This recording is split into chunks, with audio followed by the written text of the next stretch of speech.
Ujambo na karibu sana mtazamaji wa stori za ajabu. Leo tuko na simulizi ya kusisimua kweli kweli. Sikiliza simulizi hii mwanzo mpaka mwisho. Kulikuwa na wazee watatu waliokuwa marafiki wa muda mrefu sana. Mzee Juma, Mzee Rashidi na Mzee Saidi. Wote walikuwa wakulima wa kawaida kijijini Msambara. Kijiji hiki kilichozungukwa na milima na mashamba ya mihogo na mahindi. Kila siku alfajiri walikuwa wanaenda shambani kwa pamoja, wakibeba jembe na chakula cha mchana walichopikiwa na wake zao. Maisha yao yalikuwa ni ya kimasikini tu, na waliridhika na maisha yao ya kifukara. Siku moja walikuwa shambani kama kawaida, jua likiwaka kali. Wote watatu walikuwa wanachimba udongo kupanda viazi. Mzee Juma akiwa karibu na korongo dogo lililokuwa pembezoni mwa shamba, aliona kitu kilichong'aa ardhini. Akasimama, akapiga magoti na kuchimba kwa makini. Alipotoa kile kitu, macho yake yalijaa mshangao. Ilikuwa ni pete ya dhahabu yenye kung'aa kana kwamba ilikuwa mpya kabisa. Mzee Juma akazungumza, Mungu wangu, angalieni jamani." Akapaza sauti Mzee Juma. Wenzake wakakimbia haraka. Mzee Rashidi akashika pete mikononi mwake, akaiangalia huku uso wake ukibadilika ghafla. "Pete hii ni ya thamani kubwa sana. Hii ni dhahabu halisi," akasema kwa sauti ya wivu kweli kweli. Kuanzia hapo moyo wa wivu ukapanda ndani ya Mzee Rashidi na Mzee Saidi. Walijiuliza kwa nini isiwe wao walioipata. Wakamwambia Mzee Juma, "Tugawane hii pete, ni mali yetu sote, maana tulikuwa wote shambani." Lakini Mzee Juma kwa unyenyekevu akasema, "Hapana ndugu zangu, mimi ndio nilioiona na kuipata, lakini kama itatuletea heri, nitawaombea baraka tufaidi sote." Mwisho kunukuu. Hayo ni maneno ambayo ameyazungumza Mzee Juma. Wakati wa kurudi kijijini, walipofika karibu na korongo kubwa lilokuwa porini, Mzee Rashidi akasema, "Juma, njoo hapa tuone njia fupi ya kupita." Mzee Juma bila shaka akaenda. Ghafla Mzee Saidi akamsukuma kwa nguvu. Mzee Juma akateleza, akapotelea ndani ya korongo refu lililojaa mawe na vichaka. Sauti ya kuomba msaada ikasikika kwa sekunde chache, kisha ukimya ukatawala. Wawili hao wakaogopa, lakini tamaa ikawashinda. Wakaenda kumtafuta Mzee Juma alipo. Walimkuta na kuchukua pete. Wakati huo tayari Mzee Juma ameshaiaga dunia. Habari zikafika kijijini kwamba Mzee Juma ameanguka korongoni na kufariki dunia. Mke wake Bi Asha na binti yake mdogo Zawadi walilia sana. Mazishi yalifanyika na mambo yote yakaisha. Watu walijua tu Mzee Juma amekufa kweli kama kawaida. Lakini baada ya siku chache maisha yakawa magumu kwa Bi Asha na binti yake. Watu wa kijiji wakaanza kuwacheka wakisema, "Wamebaki maskini.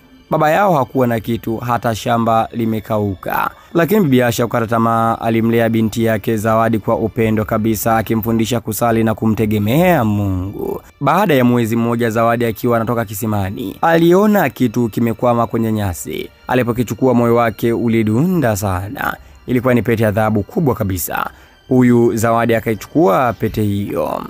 Hivyo basi Zawadi alichukua pete ile na kuondoka nayo na kwenda nayo nyumbani kwao. Usiku ule alipokuwa amelala, Zawadi alisikia sauti nyororo ikimwambia, "Usiogope Zawadi, mimi ni roho ya baba yako. Pete hii ni ya baraka, itakufanya ufanikiwe. Tumia kwa moyo safi." Mwisho kunukuu. Zawadi alishangaa kweli kweli. Hii ni nini tena? Kuanzia siku hiyo maisha yakaanza kubadilika. Alipoomba chakula kilionekana mezani. Zawadi alipotamani nguo akazikuta zimepangwa kabisa katika chumba chake. Mama yake akashangaa. Zawadi akamwambia, "Ni Mungu ametuhurumia tu mama."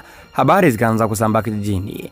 Wale waliokuwa maskini sasa wameanza kuishi vizuri. Baada ya muda walijenga nyumba nzuri ya matofali, wakapata biashara na hatimaye wakaamua kuhamia mjini kabisa na kuondoka katika eneo la kijiji. Wakati huo Mzee Rashidi na Mzee Saidi, pete ambao walikuwa wameiba, walisema wasubirie ndani ya mwezi mmoja ndio waende wakaiuze wapige fedha. Walishangaa, pete sehemu ambapo wameitunza haikuonekana tena. Wakaanza kujiuliza imeenda wapi, ama kuna mmoja amemzunguka mwenzake. Wote wakaanza kushikana mashati na kufoka kweli kweli. "Sisi wawili ndio tulikuwa tunajua siri ya pete na tumeificha hapa, kwa nini haipo?" Kila mmoja akaanza kumlaumu mwenzake. Hivyo basi wakati wakilaumiana, Mzee Juma akawatokea kama mzimu na kuongea maneno haya, Mlikosea, mliniua kwa tamaa. Sasa ni wakati wa malipo.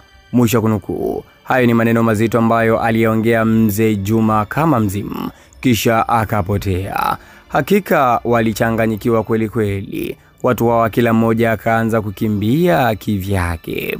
Hivyo basi, siku moja mvua kubwa ilinyesha.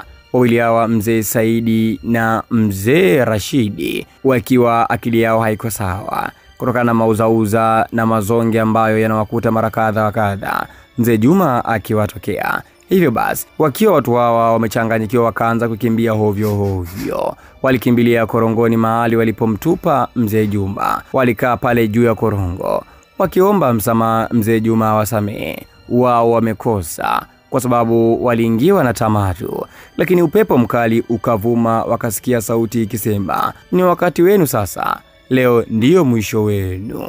Wakiwa na hofu, wawili hawa walijirusha korongoni. Mara baada ya kusikia sauti hiyo, kwa hofu wakajirusha korongoni. Asubuhi wanakijiji wanaanza kuwatafuta Mzee Rashidi na Mzee Saidi. Hakika hawakuwapata paka pale ambapo mtu alienda kusanya kuni korongoni ndio akaona miili yao. Hakika taarifa zilisambaa sana kijijini. Zawadi na mama yake waliendelea kuishi mjini maisha mazuri ya kitajiri kweli kweli, lakini hawakusahau mizizi yao. Walimsamehe kila mtu ambaye alikuwa akiwacheka na kuwadharau kipindi hawana kitu. Mzee Saidi na Mzee Rashidi, miili yao iliokotwa na kijiji na wakaenda kuzikwa kijijini. Na tangu siku hiyo, watu wa kijiji cha Msambara walijifunza kuwa wivu na tamaa huleta mauti, lakini upendo na uaminifu huleta baraka. Mwisho wa simulizi. Hakika ndani ya simulizi hii tumejifunza wivu ni sumu inayoua urafiki kwa haraka kweli kweli, lakini pia mali ya haramu haidumu. Mungu huwatetea wenye moyo safi na hata baada ya mauti yao. Lakini pia msamaha ni baraka kuu kuliko kulipiza kisasi. Hivyo mtazamaji, wewe maoni yako ni yapi? Lakini pia umejifunza nini kutokana na simulizi yetu nzuri kwa siku ya hii leo? Andika maoni yako hapo katika sehemu ya comment. Lakini kama bado hujasubscribe hapo ili uwe unapata simulizi mbali ambazo zinawekwa hapa. Stori za ajabu. Tukutane tena katika simulizi nyingine. Bye bye.